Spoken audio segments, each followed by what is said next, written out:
Magandang araw po and mega love shoutout sa lahat po ng ating mga manonood saan sulok man kayo ng mundo. Magandang umaga, magandang tanghali, magandang gabi po sa ating lahat at sana po ay nasa mabuti kayong kalagayan. So ito na naman si Kapitana ni Heights ang magbibigay na naman po ng reaction, point of view, opinion dito po sa mga sinusubaybayan nating mga content dito sa YouTube platform.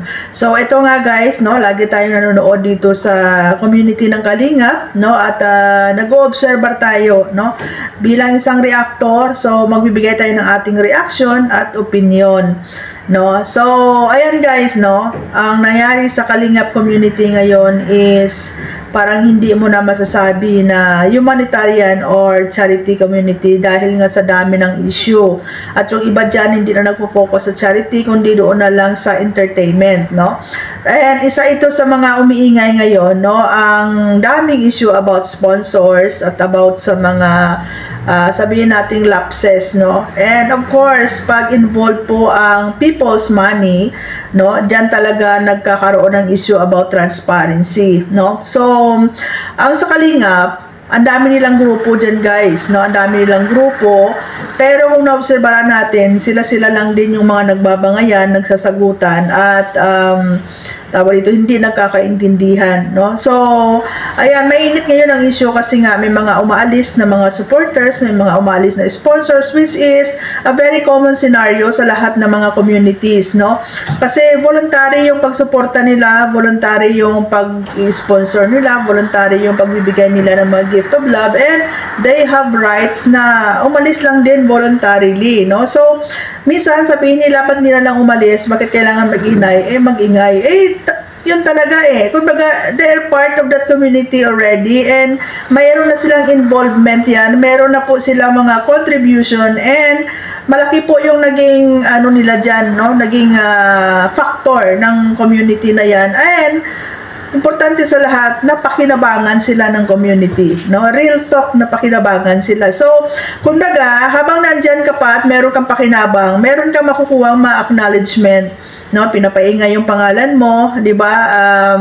Pinapasalamatan ka. But if time will come na aalis ka na dyan, wala na, you're take for granted. Hindi na nila maalala yung kung ano yung magandang ginawa mo dyan. And the bad thing is, no, ang nakakalungkot pa dyan, yung sabihin nila na hindi ka kawalan, no, masakit yon, no, despite sa suporta mo, naging totoo ka dyan na sumuporta kasi intention mo lang naman tumulong, especially dito sa mga sponsors na they are not content creator, hindi naman sila vlogger, kundi pumunta lang sila dyan para tumulong. Tapos yun pa yung maririnig nila na hindi kayo kawalan dito pag umalis kayo, no. So masasabi natin, yes, hindi sila kawalan kasi napakinabangan nyo na di ba? Na nagamit nyo na, di ba? Baliktarin man natin ang mundo, di ba? Kayo yung nagkaroon ng utang na loob sa kanila. Yes, hindi naman sila humingi ng kapalit, pero it's natural na yan guys, no, sa dito sa natin, no, dito sa buhay natin, na pag ang tao ay nakatulong sa iyo, tinatanaw natin na utang na loob yan at hindi yan mababayaran, no. So in return, kahit man lang sana appreciation or gratitude man lang, no, na masasabi, no, sabihin natin na sige po, pwede kayong umalis kasi choice nyo yan, pero hindi namin malilimutan na minsan naging part ka ng community at nakatulong ka sa amin, so maraming salamat. Pero yung sabihin nyo na umalis kayo hindi kawalan, that's sign of ungratefulness, na para bang walang naitulong sa inyo yung sponsors, no. Parang ang pangit, no, parang hindi naman tayo nag-aral ng good manners and right conduct guys, no. Yung pagpapasalamat sa kapwa, di ba, importante yon, no, big or small na naitulong sa iyo, bigyan natin ng appreciation, no. So dapat hindi ganun yung response ninyo na umalis kayo hindi kayo kawalan. Napaka-ungrateful po nun guys, no. Especially alam natin yung mga ibang big sponsors, laki na naitulong. Bakit?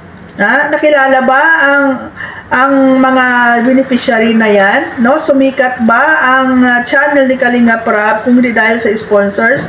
Aminin natin, no, yung mga angels na yan, nung time na scout sila, ang intention lang naman is tulungan sila.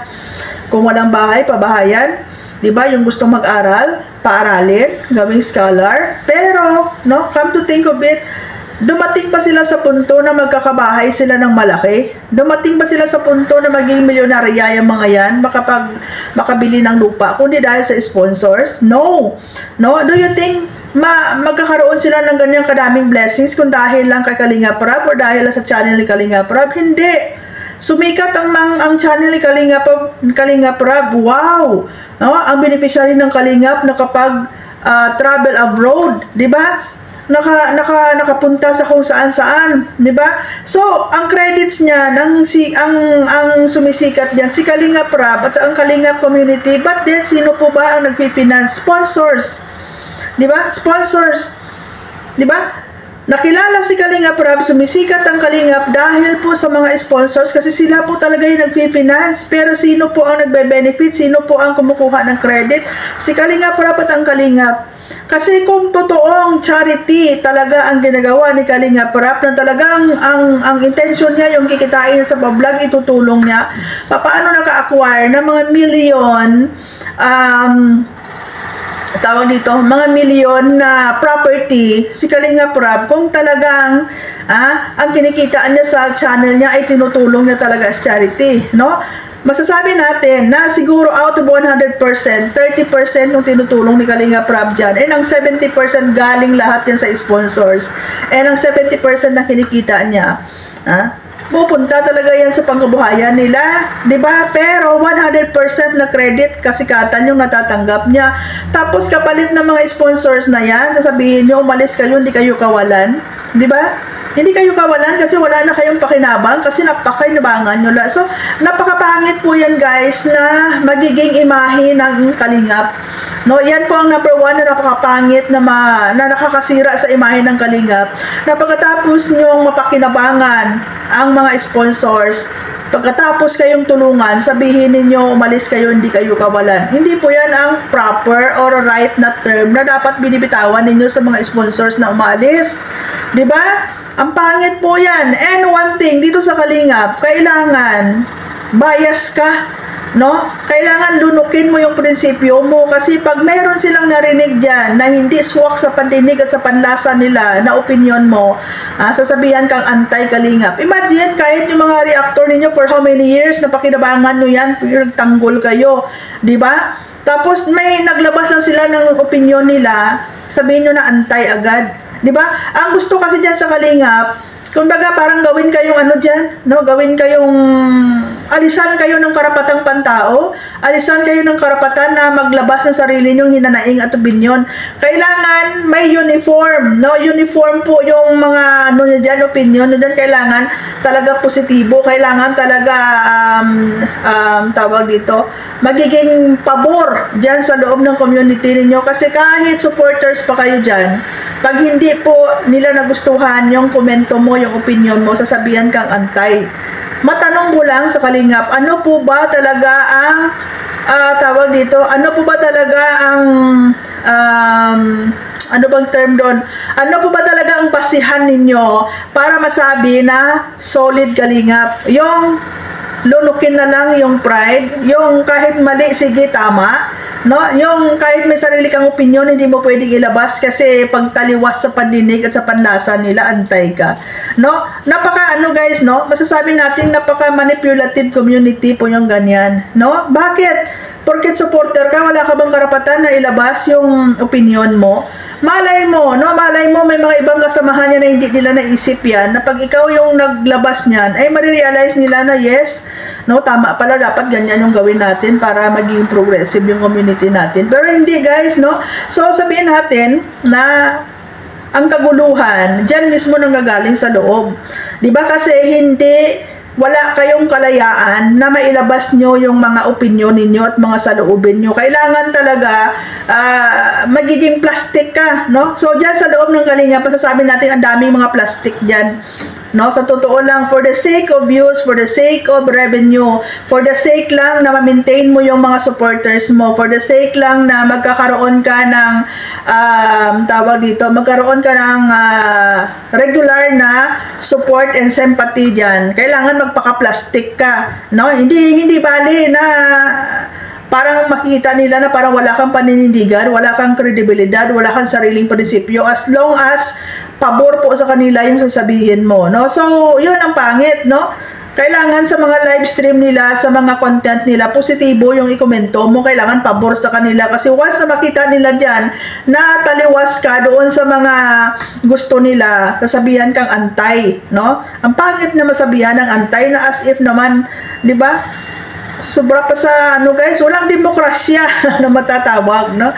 Ano? So, natural lang yan na merong issue-issue, no? Hindi maiwasan na magkaroon ng mga issue ng mga bashers. Pero sa sitwasyon na ganyan, ang pangit, no? Ang pangit na mismo mga sponsors, no? Parang hindi, oh my God, guys, no? Sabihin nyo, oh, malis kayo dito, hindi kayo kawalan, di ba? Buti lang yung tao, parang wala namang pakinabang sa inyo, hindi talaga kawalan. Pero big sponsors, do you think maka-acquire ng mga lupa, yung mga beneficiary nyo? Do you think maka-acquire ng mga bahay yan? Magkakaroon ng bahay yan? Do you think magkakaroon ng mga galanting mga material na bagay yan? Makapag-aral yan? Di ba? Kung hindi dahil sa sponsors, aminin natin, yes, kaya sigurong tulungan ng Kalingap sa mga maliliit na bagay lang. Pero, oh my goodness, ha? Sponsors po ang nagiging pundasyon, sponsors po ang naging gasolina at battery ng community nyo para mas lalong makilala. Sponsors po ang naging dahilan para po maging para yumaman yung mga beneficiary nyo. Like for example, si Beyonce, kaya nyo bang patayuan ng ganyang kalaking bahay kung di dahil sa sponsors? Di ba? Si Carla, magaganyan ba na napakaraming pera? Oh, magkaroon ng pangalawang bahay kung di dahil sa sponsors? Si Joy, magkakaroon ba ng pangalawang bahay kung di dahil sa sponsors? Di ba? Sponsors po ang bumubuhay sa community nyo. Di ba? Sponsors ang nag-finance dyan sa mga angels ninyo, sa mga talent nyo para makilala at ang credit mapunta sa Kalingap. Pero sino po bang nakikinabang dyan sa kinikita ninyo? Di ba? Sabi ko nga 70% ang sa sponsor, 30% ang sa Kalingap na ginagastos sa mga angels nyo. Pero out of sa 170 din yung paldo-paldo dyan, no? So aminin natin guys, no? Siguro kung mga ordinary lang na mga supporters magsasabi, baka sabihin nyo hindi mo alam. Pero tayong mga vloggers, content creator, lalo na kumikita din tayo dito sa YouTube, alam natin ang patakaran guys, no? Kaya nga sabi ni Sir July Ponel, dito tayo, maraming content dito, malaki ang kita dito. Diba?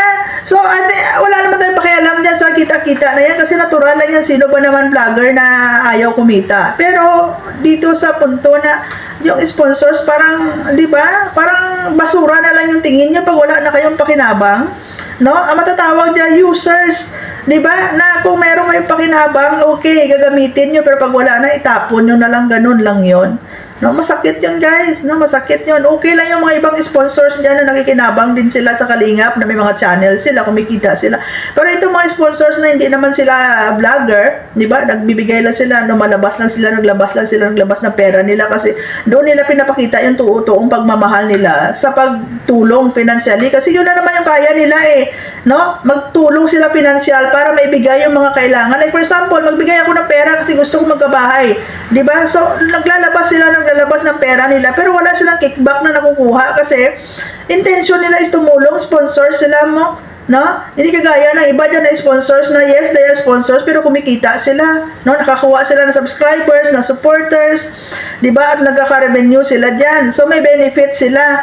Pero itong mga sponsors na wala namang nakukuha dyan na benefits, no? Wala namang mga kickback dyan, pero sabihan nyo na okay, umalis kayo kasi hindi kayo di ba?